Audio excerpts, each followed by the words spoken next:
미국 속담 중에 목욕물을 버리려다 아기까지 버리지 마라라는 속담이 있습니다. 이렇게 아기 욕조에 아기 물을 받아놓고 이제 욕조에 아이를 담아서 목욕을 시키다 보면 이제 물을 버려야 되잖아요. 그러면 어떻게 해야 됩니까? 아이를 그 욕조에서 꺼내고 물을 버려야 되지. 그냥 물 더럽다고 그냥 확 부어버리면 물만 버리는 게 아니라 아기까지 버리게 된다는 거죠. 그런 실수를 하지 말라는 거예요. 이와 비슷한 속담이 우리나라에도 있더라고요. 빈대 잡으려다 뭐 태운다고요? 초가삼간 다 태운다. 집 홀랑 태운다는 거죠. 이 두 속담이 의미하는 바는 중요하지 않은 것 때문에 진짜 본질을 잃어버리는 그런 실수를 범하지 말라라는 의미인데, 우리는 살다 보면 이런 실수를 범할 때가 참 많은 것 같습니다. 때로는 모르고 그러기도 하고, 때로는 알면서도 브레이크를 못 잡아가지고 그냥 그 길로 나가는 경우가 있는 것 같아요. 특히 신앙생활 할 때 그런 것 같아요. 오늘 우리가 이제 마가복음을 읽었는데 사실 끝에 2절만 읽었지만 그 앞에 23절부터 보면 예수님과 바리새인들 사이에 논쟁이 붙은 뒤에 예수님이 결론적으로 오늘 하시는 말씀이거든요. 여러분, 예수님이 바리새인들과 가장 많이 부딪혔잖아요. 보면 항상 논쟁을 했어요. 근데 그 논쟁의 주된 주제가 무엇이었느냐 하면 안식일에 관한 법 때문이었습니다. 안식일. 우리는 이제 안식일이라는 말은 안 쓰고 주일이라고 이야기하는데, 이 당시 지금도 유대인들은 안식일 하면은 금요일 해질 때, 그러니까 한 뭐 5시, 6시 그때부터 이제 토요일까지 그게 이제 안식일이에요. 안식일에는 해서는 안 될 노동이요 일이라고 규정한 것들은 다 하면 안 됩니다. 그걸 하면 안식일을 어기는 거예요. 그런데 예수님은 안식일에 그 당시에 이거는 하면 안 되라고 했던 행동들을 계속 하시는 거예요. 병자를 고치신다든지 아니면 뭐 음식을 해 먹는다든지. 그러니 안식일을 준비하던 유대인들은 미리 그 전날 먹을 음식도 다 해놔요. 조리 행위 이런 걸 안 한단 말이에요. 요리. 일이 되니까. 근데 예수님은 그렇게 하셨거든요. 그래서 계속 부딪히는 겁니다. 당신은 왜 그거 안식일법 자꾸 어기냐. 사실 이 안식일의 율법이 성경에 보면 나오지만 원래부터 이렇게 바리새인들이 말하는 것처럼 여기서 여기까지는 일이고 몇 킬로까지 안식일을 걷는 건 일이 아니고 걸음 수까지 지정되어 있어요. 몇 보 이상까지는 일이 아니고 그 걸음보다 한 걸음이라도 더 걸으면 그거 일이 되니까 안식일을 어기는 거예요. 이런 식으로 만들어 놓는데 원래부터 안식일 날 지켜야 될 규례가 그래 많았던 건 아닙니다. 이제 구약시대 보면 하시딤이라는 사람들이 그 부류가 있는데, 이 하시딤이라는 사람들의 역할이 이 안식일의 법을 많이 만들어내는 데 컸어요. 이제 바벨론에서 70년간 포로 생활을 마치고 돌아와서 자그마치만 성전도 짓고 성벽도 재건하고 도시를 재건하고 난 다음에 이 사람들의 마음에 무슨 생각이 드냐면, 이제 우리가 하나님 말씀대로 여기서 살아서 다시 한 번 더 이 땅에 다윗의 시대, 솔로몬의 시대와 같은 하나님의 뜻과 하나님의 영광이 이루어지는 나라를 한번 만들어 보자. 그래서 말씀대로 살려고 막 애썼던 사람들인데, 이 사람들이 하시딤이라는 부류의 사람들이었어요. 그리고 시대가 흐르면서 이 하시딤의 후예들이 누구냐 하면 바리새인들이에요. 바리새인들. 그러니 이 사람들이 경건하게 살려고 애썼던 것이 당연한 거죠. 그래서 이 하시딤이 어떤 역할을 했느냐 하면, 여러분 10계명에 보면 안식일을 거룩히 지키라라는 계명 하나밖에 안 나오잖아요. 안식일 계명은 하나밖에 나오지 않아요. 그런데 이날은 일하면 안 되는 날인데 어디까지가 일이냐라는 것에서 착안해서 이 하시딤들이 안식일을 거룩히 지키라라는 이 하나의 안식일 율법을 39개로 늘립니다. 조항을 만들어요.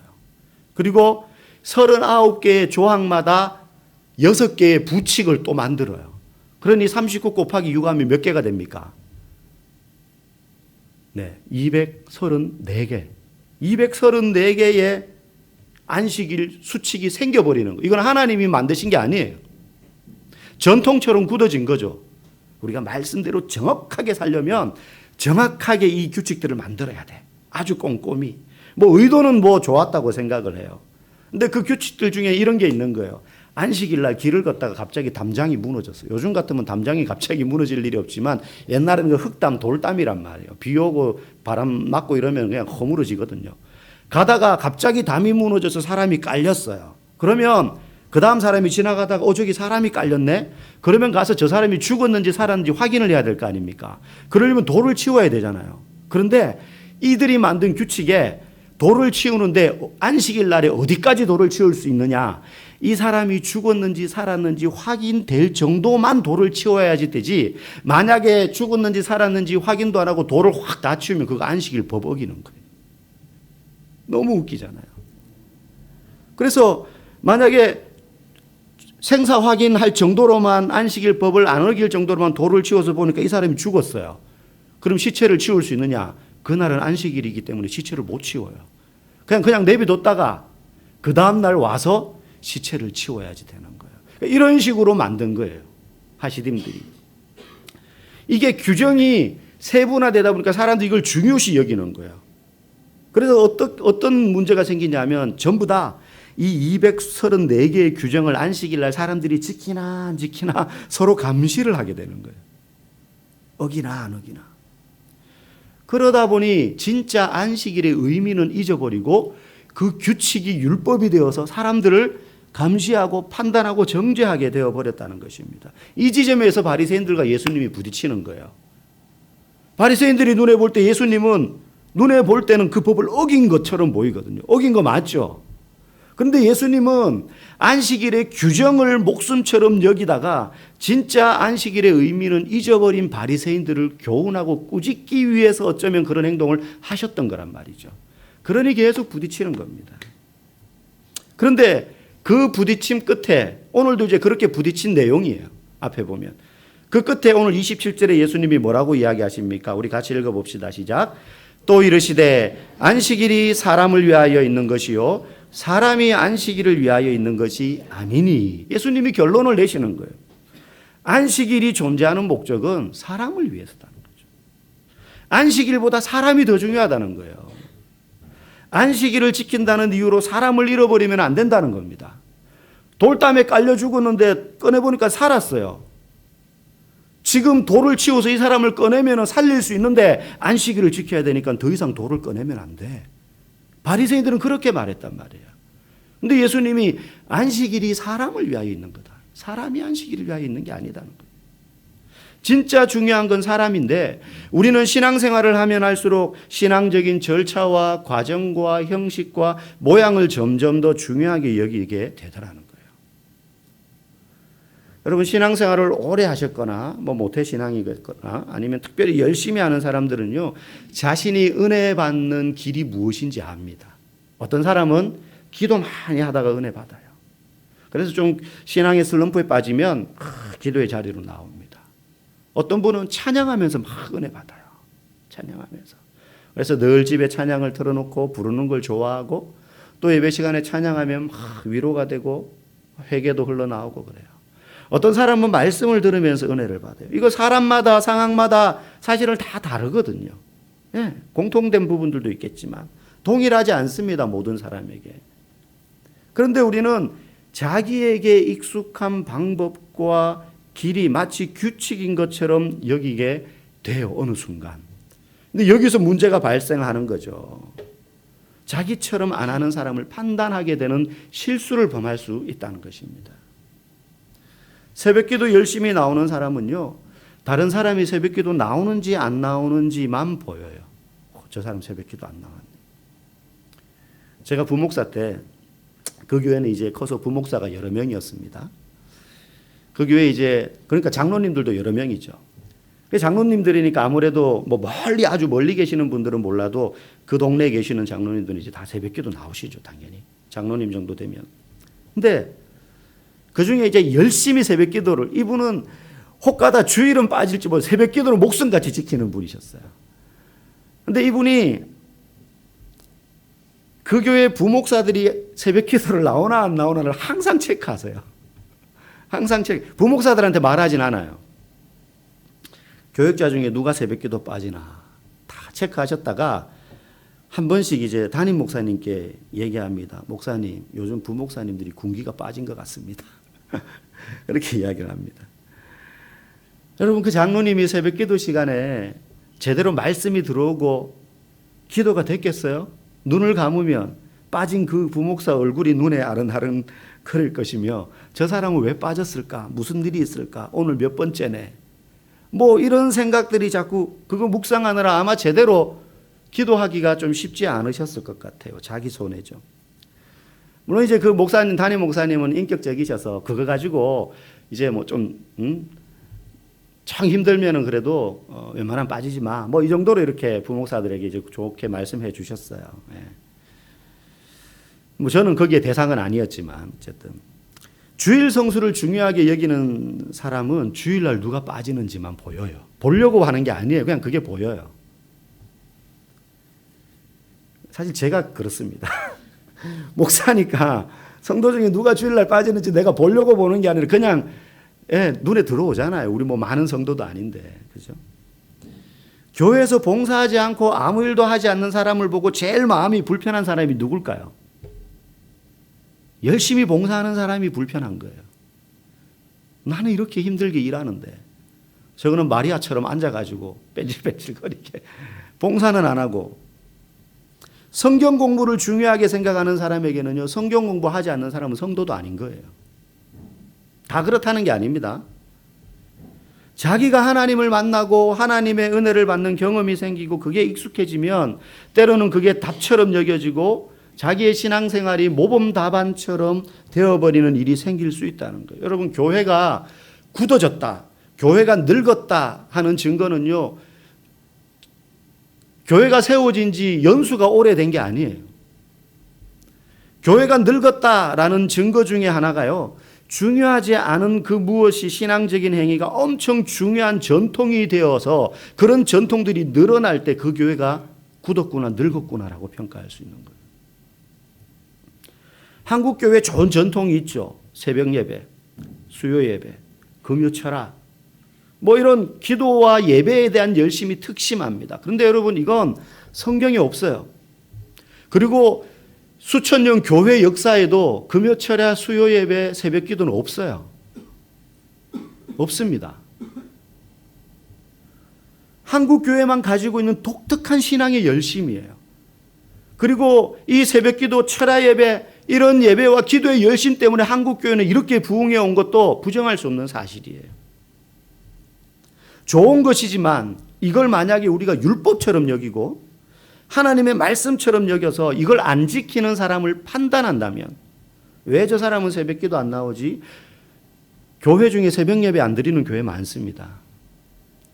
우리나라에 이름만 대면 알만한 아주 존경받는 원로 목사님인데 그분은 공개적으로 이야기하시더라고요. 자기는 아침잠이 많아서 도저히 새벽 예배 못 돼서 자기는 안 한다고. 우리 교회는 자기가 힘들어서 안 한다고. 개인적으로 나와서 기도하고 가실 분들은 하라 그러지만 자기는 안 한다고. 뭐 그걸 목사님 잘합니다 이렇게 말할 건 아니나, 그걸 가지고 목사님이 돼가지고 새벽 기도도 안 하고 말이지, 그래서는 안 된다는 거예요. 왜 저 교회는 새벽 기도 안 하지?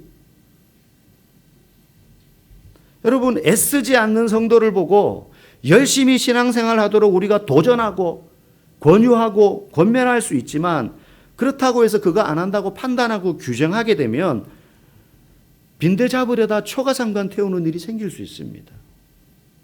신앙생활 오래 했고 잘했다는 것도 사실은 내가 열심히 해서가 아니라 예수님 때문 아니겠습니까? 그렇죠? 내 공로가 어디 있겠어요? 여러분, 신앙생활 잘한다는 기준이 여러분 자기 자신이 되지 않기를 바랍니다. 권 사람은 나처럼 해야지, 안수 집사면 나 정도는 해야지. 사실 이런 함정에 가장 빠지기 쉬운 사람이 바로 저예요. 아까도 말씀드렸지만 목사다 보니까 주일날 누가 빠지는지 저는 확 들어옵니다. 집에 가서 있으면 오늘 어떤 분 못 오셨고 물론 이제 왜 못 오셨는지 이유에 대해서 먼저 이제 아는 경우도 있죠. 왜 못 오셨지? 궁금하면 이제 전화를 하죠. 저는 그게 항상 먼저 보여요. 일종의 직업병 같아요. 왜 저분은 주일날마다 지각을 할까? 여러분, 지각하지 마십시오. 지각하지 마십시오. 왜 저분은 중직자가 되어서 수요 예배, 새벽 예배 나오지 않을까? 제가 지금 앞에서 말한 그걸 제가 해요. 답답한 마음이 들죠? 왜 안수 집사인데 수요 예배 안 나오냔 말이죠. 사실 그럴 때마다 그런 마음이 드는데, 한편으로는요, 제가 신학대학 처음 간다, 목사가 되겠다고 신학교 가겠다 했을 때 제 모친께서 처음으로 저한테 제일 먼저 꺼낸 말씀이 생각이 나요.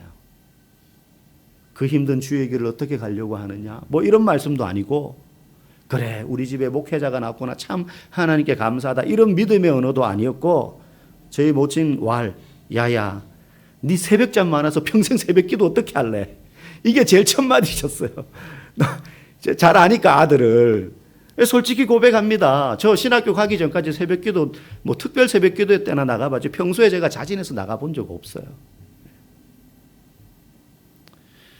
그래서 목사가 되고 나서 하나님이 저에게, 제가 이런 의문을 계속 품었거든요.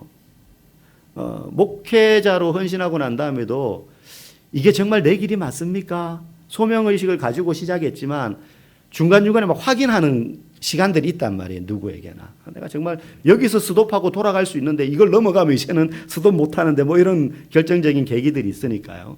그래서 스스로에게 묻는 거예요. 하나님 왜 저를 목사 삼으셨습니까? 혼자 이제 기도하면서 그런 의문들을 계속 품고 기도하고 묻고 성경을 보면 하나님이 뭔가 그럴듯한, 정말로 주의 종으로 삼으신 원대한 비전, 이런 걸 저에게 말씀해 주셔서 이래서 너를 목사 삼았어, 이런 얘기를 하시지 않고 하나님께서 야 이놈아 너 목사 안 됐으면 새벽기도 나갔겠니? 이렇게 말씀하시는 것 같았어요. 너 목사 안 됐으면 주일 성수하면서 새벽기도 섬기면서 그렇게 살았겠냐? 내가 너를 잘 아는데 목사라도 됐으니 네가 평생 안 할 새벽기도 할 것 아니냐. 하나님 저에게 그렇게 말씀하시는 것 같았어요. 그래서 그런 생각을 하면서 다른 성도들을 정죄하거나 판단하지 않으려고 애씁니다. 애쓴다는 건 애쓴다는 거예요.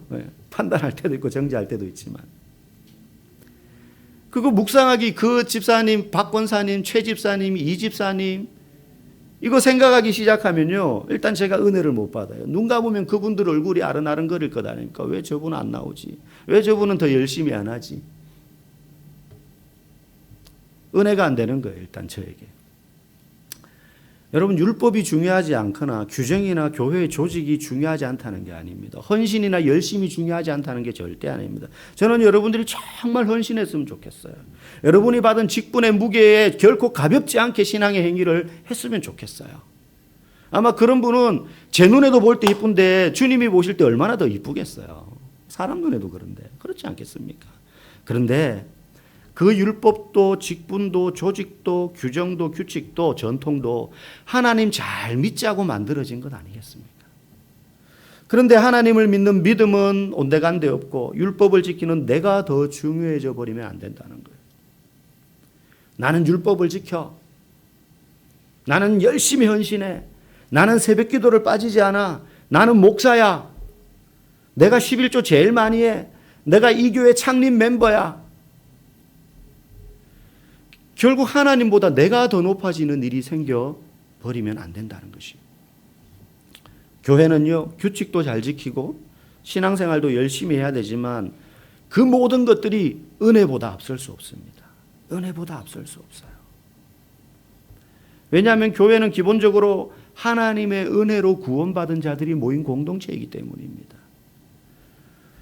은혜로 구원받아 놓고는 율법과 규칙을 강조하다가 은혜는 잊어버리고 사람을 잃어버리면 우리가 아무리 열심을 내어서 우리 교회가 어떤 결과를 만들어내어서 하나님께 올려드려도 하나님 기뻐 받으시지 않을 거예요. 왜냐하면 누가복음 15장에 보면 예수님이 그런 비유를 드시거든요. 한 목자가 100마리의 양 가운데 한 마리가 모자라요. 어딘가 잃어버렸어요. 그래서 그 잃어버린 양을 찾기 위해서 산과 들로 헤매다니는데 99마리를 들판에 그냥 둡니다. 우리에 집어넣은 것도 아니에요. 들에 그냥 두고 갑니다. 그렇게 잃어버린 한 마리 양을 찾기 위해서 온 산과 들로 헤매다니다가 찾아서 돌아옵니다. 다행히. 그리고는 이웃과 벗들을 불러 모아놓고 기뻐하며 잔치를 벌여요. 찾아서 다행이긴 하지만 규정과 규칙을 따르자면 그렇게 하면 안 되는 거예요. 그렇게 한 마리 찾으러 갔다가 들판에 그냥 방치한 99마리 잃어버리면 어떡합니까? 그거 그 자리에 가만히 있을 거라고 어떻게 장담을 해요? 누구에게 맡기고 간 것도 아니고. 규칙이나 규정이나 율법으로, 아니 경제적으로 보아도 아주 바보 같은 행동이죠. 그럼에도 불구하고 예수님이 이 사람이 돌아와서 기뻐하면서 그 한 마리 양 찾은 것 때문에 잔치를 벌였다. 이 말은 그 양이 사람 아닙니까? 한 명 한 명의 영혼이잖아요. 한 사람의 영혼이 천하보다 귀하다는 걸 말씀하시기 위해서 그 얘기를 하신 것 아니겠어요? 예수님이 이 비유를 어떤 상황에서 말씀하신지 아세요?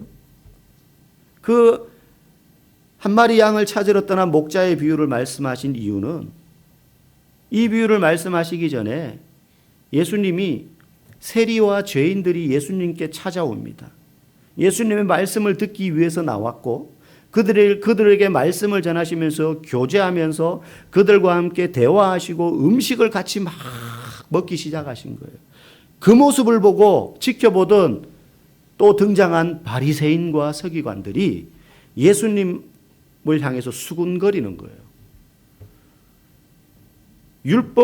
율법과 규정대로라면 세리와 죄인들과 함께 밥 먹으면 안 되는데 저 사람은 왜 선생이라고 호칭받으면서 저 사람들과 밥을 먹냐는 거죠. 규정을 어겼다는 거죠. 그 수군거림을 들으시고 이런 양 비유를 말씀하신 거예요.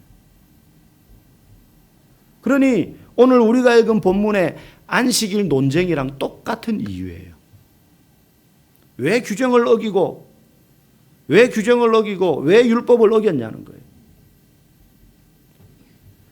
바리새인들은 규정과 율법, 전통과 규칙, 나만의 익숙한 신앙의 길이 사람보다 은혜보다 중요했습니다. 그래서 그렇게 얘기했던 거예요. 그런데 오늘 예수님 뭐라고 이야기하셨습니까? 안식일이 사람을 위하여 있는 것이요 사람이 안식일을 위하여 있는 것이 아니다라고 하신 겁니다. 또한 예수님은 인자는 안식일의 주인이다 그랬어요. 안식일 율법 지키느라 사람을 위해 안식일을 제정하신 하나님 되신 예수님은 온데간데였고 자신의 의로움만 내세우지 말라라는 의미입니다. 여러분 사실 신앙이 좋은 분들은요 모든 면에서 열심히 합니다. 제가 보니까 그래요. 기도도 열심히 하고 봉사도 열심히 하고 정말로 어떤 분들은요 교회를 위해서 자신의 몸을 희생해 가면서까지 열심을 내요.